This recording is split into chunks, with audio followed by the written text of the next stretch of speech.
founders of Axogen were looking at some technology that was being licensed by the University of Florida by a guy named David Muir.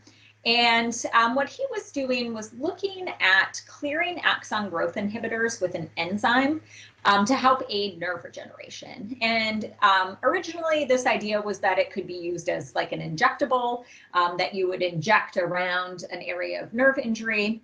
But it became pretty quickly apparent that that wasn't really going to be a great path to go down. It would be considered a pharmaceutical. It was sort of a difficult method of administration. So they started looking at what else was out there in terms of nerve repair. And what they found was some technology being licensed by the University of Texas out of the lab of a woman named Christine Schmidt. And what she was doing was looking at clearing cells out of tissue while preserving the extracellular matrix so that they could be used as allografts without inducing a host response like you would get with organ donation, where you have cells where it would cause an immune response and you'd have to go on immunosuppressants. And so one of the tissues that she was looking at doing this with was nerve. And so the founders of Axogen licensed both of these technologies, and they combined them together and sort of, tweaked the recipe over time. And out of that is where the advanced nerve graft came from. And so the advanced nerve graft is basically a three-dimensional extracellular matrix scaffold. And it is decellularized. It's what we call pre-degenerated. So basically, when we say this, what we mean is we're mimicking Wallerian degeneration. So in Wallerian degeneration, the cells all get cleared out. There's also growth inhibitors called chondroitin sulfate proteoglycans within those endoneurial tubes. And basically what they do in a normal nerve is to prevent uncontrolled axon growth. They block the access to laminin, and laminin is what axons need in order to be able to regenerate. And laminin lines the endoneurial tubes. In a normal nerve, those chondroitin sulfate proteoglycans have these long chain sugars called glycosylaminoglycans that block the access to laminin within those endoneurial tubes. And during Wallerian degeneration, the body cleaves those glycosylaminoglycan side chains so that unblocks the laminin. The axons then have access to that laminin, and that's what they use. That's what helps those axons regenerate. It helps promote the axon regeneration. And so we mimic that process through our detergent washes and through our use of an enzyme to cleave those glycosylaminoglycan side chains, just like what happens in Wallerian degeneration. The nerve graft is sterilized, and it does preserve the entire 3D architecture of the nerve. So we still have the microvasculature is maintained. It still has an epineurium, a perineurium. It has the fascicles. And most importantly, we maintain the endoneurial tube structure and the laminin that lines those endoneurial tubes. And it does handle and suture just like native nerve. So I'm going to take you through what we like to refer to as the advanced method. And this is our proprietary methodology that covers everything that goes into the advanced nerve graft. So it starts with recovery of the nerves and goes through the cleansing, sterilizing, and quality check processes.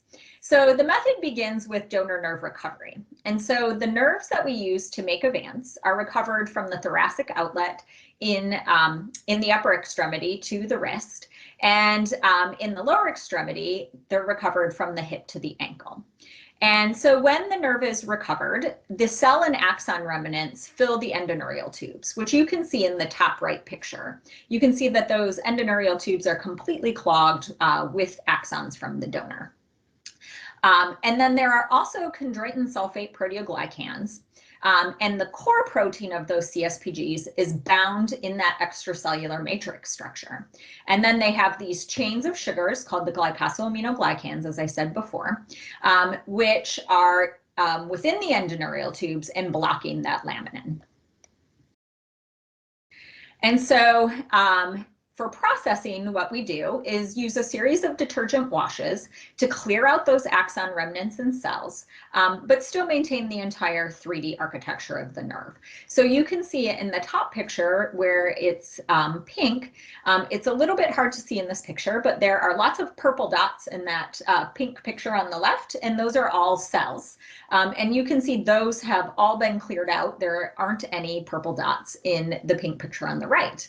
And you can see that even more dramatically in the electron microscopy picture in the bottom, where you can see those empty tubes. They're no longer filled with any cell remnants. And then we use the enzymes to cleave those glycosaminoglycans, which are growth inhibiting for axons.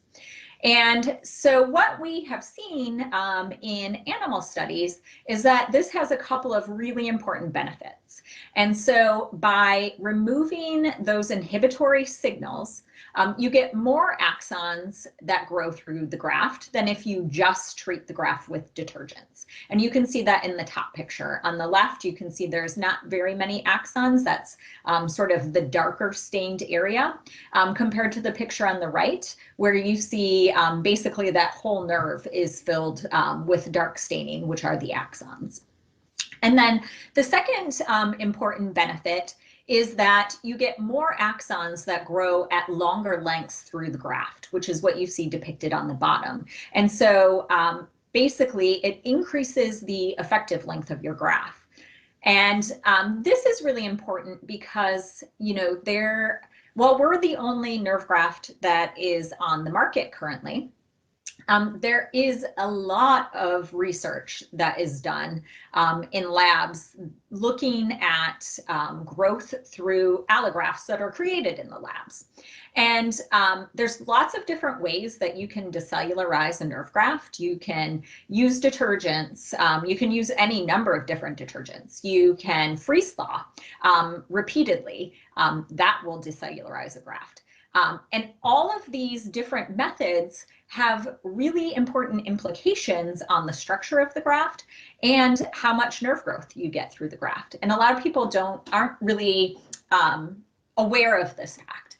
And so I always like to present this information on the importance of enzyme treatment because most labs who are doing allograft research don't use enzyme when they're decellularizing because it is really expensive. And so since there are lots of easy ways to decellularize that, you know, cost hardly anything, like freeze thawing, most labs tend to do, you know, the less expensive methods. But again, when you're looking at the results, it's really important to know the implications that decellularization method can have. And I think, you know, it's really important to make people aware of this because it is something that isn't well known. And then finally, the last step in the advanced method is to do quality assays. And so what we do when we do what we're looking for when we do our quality assays is we want to make sure that we've maintained everything that we want to maintain and that we've gotten rid of everything that we want to get rid of. And so what's most important for us to look at is really that we've maintained the structure of those endoneurial tubes. And we do that through a laminin stain, which is what you see depicted in the picture here on the right. And that top picture is a laminin stain for a nerve graft that has been accepted. And on the bottom, what you see is a laminin stain for a nerve graft that has been rejected. And what we're using to make the determination of what has been accepted or rejected is really the size and circularity of those endoneurial tubes. And so you can see in the top picture that those endoneurial tubes are very tightly packed together. We have an automated test that we use that looks at the size and circularity. So we know approximately, you know, how large they should be. And we accept grafts that have the proper size and circularity. On the bottom, you can see that there are some very large circles in those fascicles. And so what that tells us is that those are endoneurial tubes that have sort of been blown open.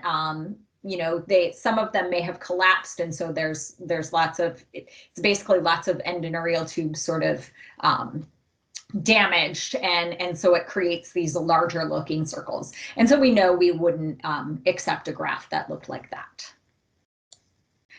Now, a lot of people have questions about how regeneration occurs, how grafts revascularize. There's always a lot of debate about whether they revascularize through enosculation from the ends or whether it comes from the tissue bed.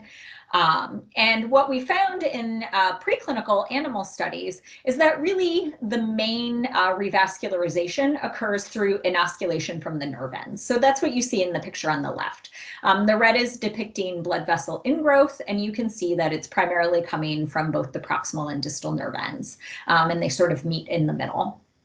And then as far as nerve regeneration through the allografts goes, it occurs in the same way that it occurs through any other type of nerve repair.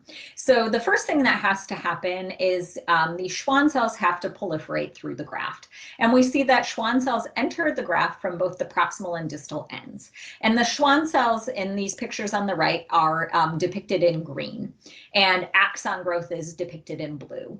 So the first thing that happens is you have Schwann cell ingrowth from both the proximal and distal ends. Once those Schwann cells have fully repopulated that graft, you see that it's followed by axon growth from the proximal to the distal end. And you can see that, eventually you have a fully repopulated nerve that has both the Schwann cells and the axons.